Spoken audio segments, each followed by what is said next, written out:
নমস্কার প্রিয় দর্শক, আপনারা দেখছেন দ্য কেবি নিউজ প্লাস। আপনাদের সঙ্গে কথা বলছি আদিত্য।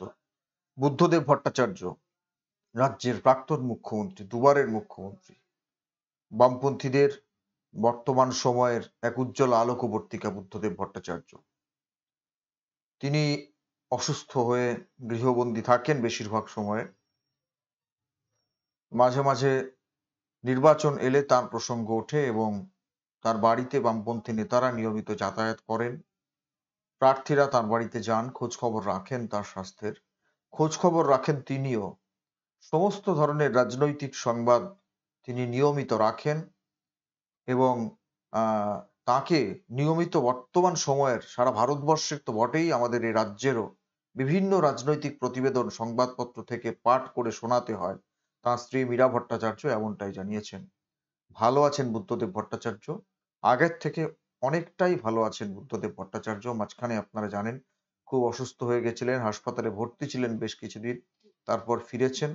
বর্তমান সময়ে দেশের লোকসভার নির্বাচন অনুষ্ঠিত হচ্ছে, ৩ দফা ইতিমধ্যে হয়ে গেছে এবং আজকে দক্ষিণ কলকাতার সিপিআইএম প্রার্থী সায়রা শাহ হালিম মনোনয়নপত্র পেশ করার পর বুদ্ধদেব ভট্টাচার্যর পাম অ্যাভিনিউয়ের যে ২ কামরার ফ্ল্যাট, সেই ফ্ল্যাটে পৌঁছে গেছিলেন এবং বুদ্ধদেব ভট্টাচার্যর সঙ্গে সাক্ষাৎ করে তাঁর আশীর্বাদ প্রার্থনা করেন।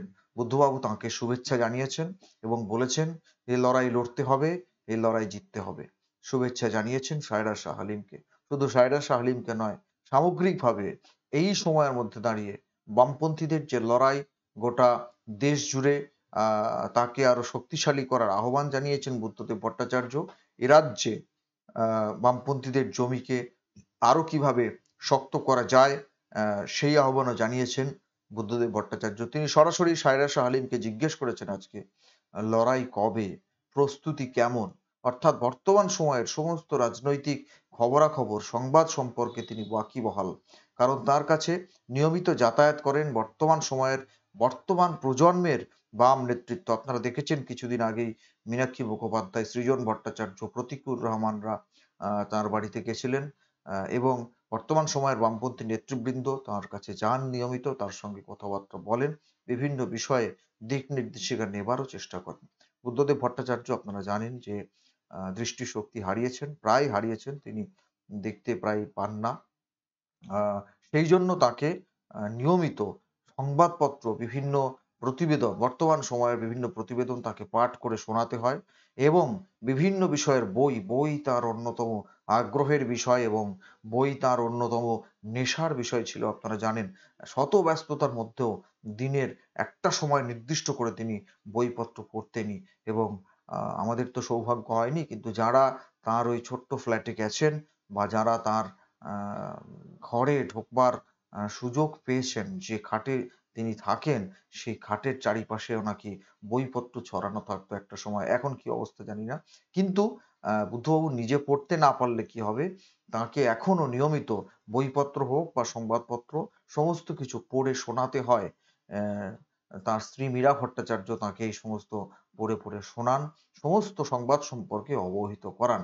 টিভি তো দেখতে পান না, কিন্তু শুনতে পান, সুতরাং সেই সমস্ত খবরাখবরেও তার কান সজাগ থাকে সবসময়। তিনি বর্তমান রাজনৈতিক প্রেক্ষাপটের সমস্ত প্রেক্ষিত সম্পর্কে ওয়াকিবহাল এবং তিনি সমানভাবে খবরাখবর রাখেন।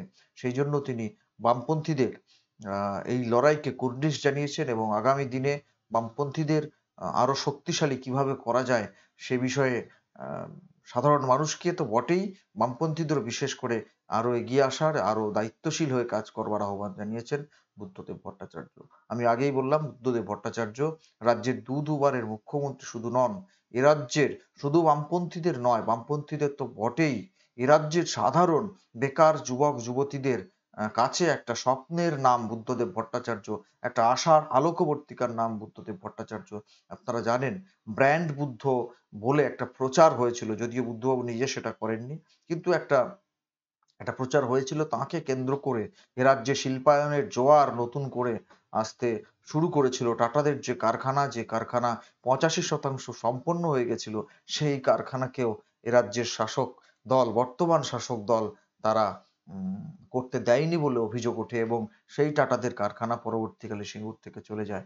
সুতরাং সেই যে টাটাদের কারখানাকে কেন্দ্র করে এ রাজ্যে শিল্প সম্ভাবনার একটা দ্বার উন্মোচন করেছিলেন বুদ্ধদেব ভট্টাচার্য। শুধু শিল্প কেন, শিক্ষা, স্বাস্থ্য, সংস্কৃতি সমস্ত বিষয়ে বুদ্ধবাবু একটা একটা নতুন দিক নির্দেশিকা নিয়ে এসেছিলেন। বামপন্থীদের কাছে তো বটেই, এ রাজ্যের সাধারণ মানুষের কাছে, গোটা দেশের নিরিখে একটা বামপন্থী সরকার তারা যে বিকল্প পথে চলতে পারে, বিকল্প পথ দেখাতে পারে সাধারণ মানুষের কাছে, সেই দিশা কিন্তু বুদ্ধদেব ভট্টাচার্যর হাত ধরে এ রাজ্যের মানুষ দেখেছিলেন। আর সেই জন্যই আজও বুদ্ধদেব ভট্টাচার্যকে ঘিরে এত আবেগ, এত শ্রদ্ধা, এত ভালোবাসা। প্রত্যেকটা নির্বাচন এলেই বুদ্ধদেববাবুর কথা ওঠে এবং তার বাড়িতে নিয়মিত যাতায়াত করেন বামপন্থী দলের প্রার্থীরা তো বটেই, বা নেতৃবৃন্দ তো বটেই, তার সঙ্গে আলাপ আলোচনা করেন। এবং এর আগেও আমরা দেখেছি বেশ কয়েকটা নির্বাচনে বুদ্ধদেব ভট্টাচার্য বিভিন্ন বার্তাকে সমাজ মাধ্যমে বিভিন্নভাবে প্রচার করার চেষ্টা করা হয়, কখনো চিঠির মাধ্যমে, কখনো তার অডিও বার্তা ইত্যাদির মাধ্যমে সেটাকে জনমানসে আনবার চেষ্টা করা হয়। কিন্তু বর্তমান সময়ে বুদ্ধদেব ভট্টাচার্য কি নিজে যেভাবে আগে গিয়ে তাঁরা সস্ত্রীক ৩ জন, পরিবারের তাঁরা ৩ জন গিয়ে একসাথে ভোট দিতেন, সেই চেনা দৃশ্য কি দেখা যাবে? না, সেই চেনা দৃশ্য দেখার কোনো সুযোগ নেই। গত কয়েকটা নির্বাচনে বুদ্ধদেব বাবু আর গিয়ে ভোট দিতে পারেন না। কারণ তিনি দৃষ্টিশক্তিই তো খুইয়েছেন। তাঁর স্ত্রী মীরা ভট্টাচার্য আজকে আক্ষেপ করে বলেন যে, "আমরা আগে ৩ জন একসাথে ভোট দিতাম। সেই ৩ জনের জায়গায় এখন যখন ২ জন একসঙ্গে ভোট দিতে চাই, বড় আক্ষেপ হয়, বড় কষ্ট হয়।" সেই আক্ষেপ বুদ্ধদেব বাবুর মধ্যেও রয়েছে। তিনি সমস্ত সংবাদ রাখছেন, সব বিষয় বুঝছেন, কিন্তু ভোট দিতে যেতে পারবেন না অসুস্থতার কারণে। সুতরাং সেই আক্ষেপ তাঁর রয়েছে। এই আক্ষেপ নিয়েই আ জীবনের বাকি দিনগুলো তাঁকে কাটাতে হবে। অবহিত অতিবাহিত করতে হবে জীবনের বাকি দিনগুলো। নির্বাচনে অংশগ্রহণ তিনি আর সক্রিয়ভাবে করতে পারছেন না।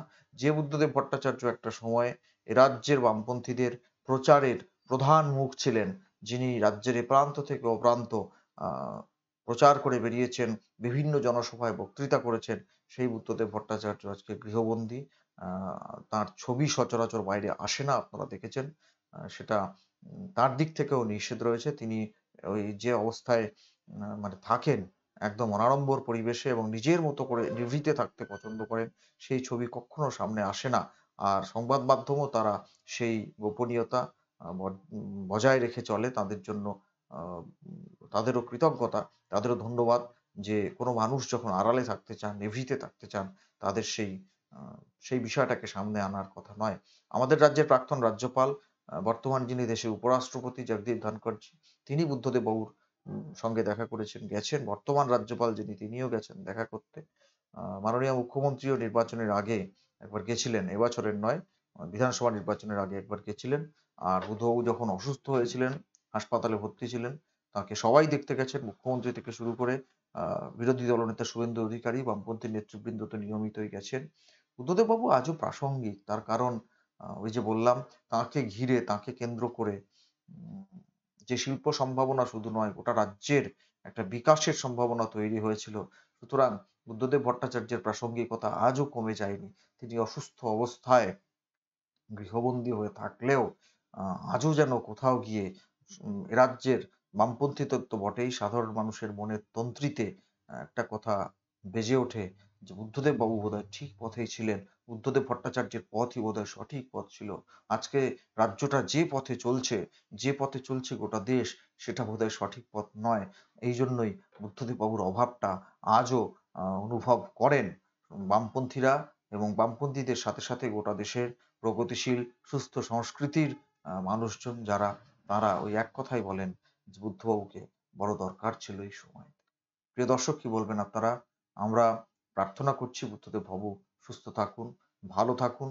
বামপন্থীদের প্রতি, তার দলের প্রতি তার যে অটুট আস্থা, সেটা আজীবন অটুট থাকবে, এ তো নতুন করে বলার কিছু নেই।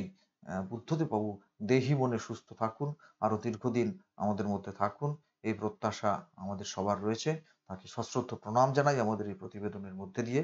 আমাদের সকলের তরফ থেকে তাঁর দীর্ঘ জীবন কামনা করি, সুস্থতা কামনা করি। আপনারা কি বলবেন? আপনাদের মূল্যবান মতামত কমেন্ট বক্সে কমেন্ট করে জানাবেন। নজর রাখবেন আমাদের প্রত্যেকটা প্রতিবেদনে। দেখা হবে পরের প্রতিবেদন নিয়ে খুব তাড়াতাড়ি। ধন্যবাদ।